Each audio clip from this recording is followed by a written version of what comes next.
What is up, plant pals, plant nerds, plant people? Welcome. Hi. Okay, so winter was happening.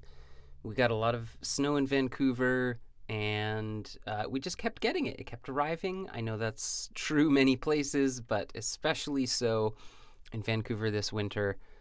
Just lots of snow. However, we have already had the first day of spring, and the blossoms are out, and the weather has suddenly turned. We did get some hail the other day, so we're still sort of 1 foot in spring, 1 foot in winter, but the signs of life are out there, poking through the cracks in the pavement. My Haskap berries, which are like little blueberries, they are out in bloom, and hopefully they'll yield some berries this year. I might need to find something else to cross-pollinate with them. I'm not sure off the top of my head if Haskaps pollinate with each other. I feel like I've had the beginnings of berries before, but something always gets to them. So we'll see. Strawberries are doing well. I've been dividing some strawberries and moving them into the sort of taking the runners that have grown roots and putting them into another one of those fabric buckets. I think I've said before, I'm not a huge fan of those fiber buckets, but they will do in a pinch, especially when you don't have a lot of room, like myself. Everything else is slowly starting to come back to life. I have a little asparagus shoot. I did have two, but I went out today and found that my arch nemesis, Squirrely Dan the Squirrel, had chewed one off or broke one off, so I got to deal with that. Well, there'll be more on that later. I've moved some plants around, really just trying to free up space in these pots to put in some more perennials. There's some salal here, which is a native plant to the Pacific Northwest. And there's my little fig tree and some columbines. I'm trying to sort of balance out between things that I know butterflies and insects, bees and all of that like, things that are native plants, and also perennial food crops. Inherently, I'm kind of lazy when it comes to gardening. I don't want to have to, put in the labor intensiveness of growing only annuals. So I like things that you can establish and wait a few years and then they just do their own thing. But speaking of annuals, I've got beets, carrots. I think that's about it right now. These are overwintering. I just got some more carrot seeds. So once it gets a little bit warmer, I'll put them out. And if you're wondering what happened to that dead patch of grass on the side of the building, it is nice and lush right now. This is the time of year to be starting a lot of annual seeds, so I thought I would just show you a little bit about what I do. I usually multi-sow, so that's putting multiple seeds in one container, and then I divide them up. This year, I'm actually labeling things and putting dates on as well because, look, I've been gardening for a long time, and I've always insisted that I don't need to, but once you're a few weeks into planting things or starting seeds, you completely forget what's in what pot. And it's nice to have a little bit of intention. I like a little bit of chaos, but I also like a little bit of planning first. So really just trying to keep these seedlings moist, finding some good humusy earth, some soil. Just get good potting soil for your annuals.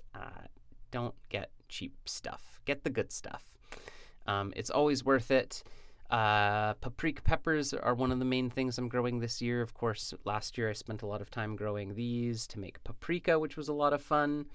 And just to drive home the point that you don't need a lot of fancy gardening tools, when I'm planting seedlings, I use the end of a chopstick because it's the width of, it's the perfect size hole to put into a small 4-inch container to plant seeds fairly accurately.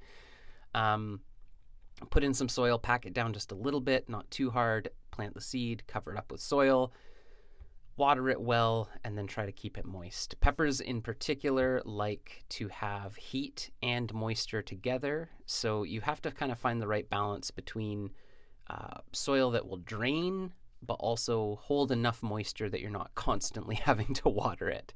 So it's been fun figuring that out. Also saved a bunch of seeds from my purple bumbleberry tomatoes last year, and those have been started. There's my January tomato. Fortune favors the brave. Everything else is coming out.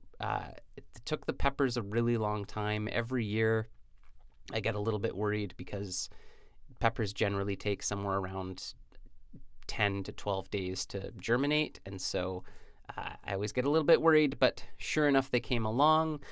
Also, just been enjoying the signs of life everywhere, walking around in the city and seeing uh, birds like robins feeding everywhere, starting to see garlic plantings and other people's gardens. It's a great time of year to just wander around and look at other people's gardens and start to get ideas and see what others are up to.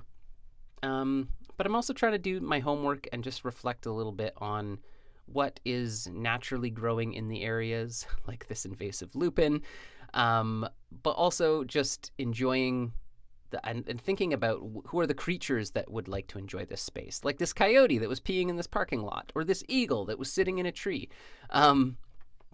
Really just trying to think about some intention behind what I'm doing, and maybe gardening in a bunch of containers isn't the perfect ecosystem or an amazing food web that's going to feed all of Vancouver's inhabitants, but it's still, I think, a good practice to be thinking about, what are the animals, what are the plants in your neighborhood, what are the trees, what is there, what could be there, what's coming out in different seasons, and then really thinking about, as a gardener or as a person growing food, how can you work with those things rather than against them, like my ongoing fight with Squirrely Dan.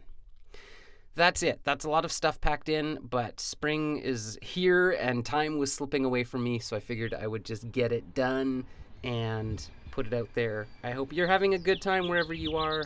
I would love to hear about your successes and also about the wildlife you're finding in your area.